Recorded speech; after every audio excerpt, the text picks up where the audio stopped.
చక్కగా జనాల్ని ఎంటర్టైన్ చేసి 3 గంటలు మురిసిపోయేలా చేసి జేబులు నింపుకొనరా బాబా అని అవకాశం ఇస్తే తినే కంచంలో మట్టి పోసుకున్నారు. ఆ పుష్పంగాడి ఓవర్ యాక్షన్ కి సినిమా వాళ్ళంతా ఎర్రి పుష్పాలు అయ్యారు. చివరికి పెద్దోళ్ళంతా వెళ్లి ముఖ్యమంత్రి ముందు కూకుని అడుక్కున్న బెనిఫిట్ షోలకు పర్మిషన్లు ఇచ్చేదే లేదు, తగ్గేదేలే అన్నాడు రేవంత్ అన్న. ఇప్పుడు అంతా కలిసి ఆ పుష్పరాజు పులుసు పిండండి. ఓవర్ యాక్షన్ తగ్గించుకోవయ్యా మగడా, ఎందుకొచ్చిన గులానందం అంటే ఇన్నాడా? సినిమాల్లో చేసినట్టు బయట కూడా చేస్తానంటే ఎవరైనా ఒప్పుకుంటారా? ప్రభుత్వానికి కోపం తెప్పించి ఇప్పుడు మొత్తం సినిమా ఇండస్ట్రీకే పెద్ద బొక్కెట్టాడు.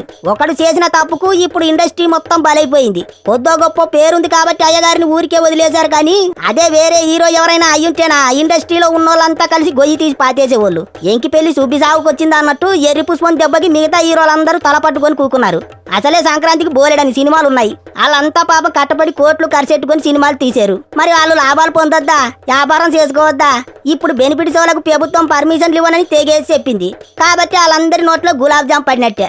ఆ ఓవర్ యాక్షన్ చేసే జులపాల సుందరాంగుడు మాత్రం టికెట్ రేట్లు 1000, 2000, 3000 పెంచుకుని జనం జేబులు గుల్ల చేసి 1000 కోట్లు 1500 కోట్లు అని ప్రకటించుకుంటున్నాడు. న్యాయంగా అయితే ఆ లంగోటా సినిమాకు చిల్లర కూడా రావద్దు, కానీ టికెట్ రేట్లు పెంచుకొని పేగు లెక్కలతో గొప్పలు చెప్పుకుంటున్నారు. అయినా గుట్కాలు నవ్వులేవాడు హీరో ఏట్రా బాబు? ఆయన్ని చూసి రేపు ఇంట్లో పిల్లలంతా గుట్కాలు నవ్వులుకుంటూ తగ్గేదేలే అని తిరిగితే ఏడు పరిస్థితి?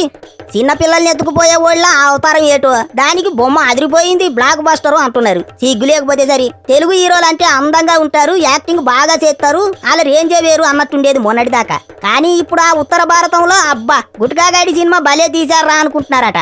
గుట్కాగాడు అంటుంటే ఏపీలో గుట్కా నాని తెగ ఫీలైపోయేవాడు. ఇప్పుడు పుష్పం సినిమా వచ్చాక అమ్మయ్య నా పేరు ఆడేవాడో లాగేసుకున్నాడు, ఆడు నాకంటే పెద్ద గుట్కాగాడున్నాడని మనసు ప్రశాంతం అయ్యిందట నానికి.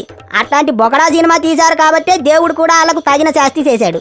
మళ్ళీ అట్లాంటి సినిమాలు తీయకుండా గట్టిగా బుద్ధి చెప్పాడు.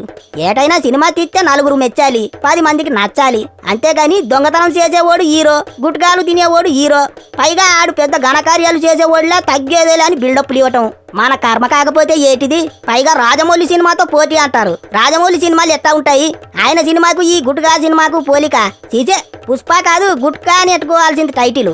అన్నీ ఏమో కానీ ఎర్రి పుష్పం ఓవర్ యాక్షన్ కి టాలీవుడ్ కు పెద్ద సిక్కే వచ్చి పడింది. సంక్రాంతికి తెలంగాణలో తెలుగు సినిమాలకి కాసులు తగ్గిపోవడం ఖాయంగా కనిపిస్తుంది. దరిద్రం ఒక్కడు చేయబట్టి అందరికి దరిద్రం పట్టుకుంది. రేవంత్ అన్న అధికారంలో ఉండే ఈ 4 ఏళ్ళు ఇంతే పరిస్థితి.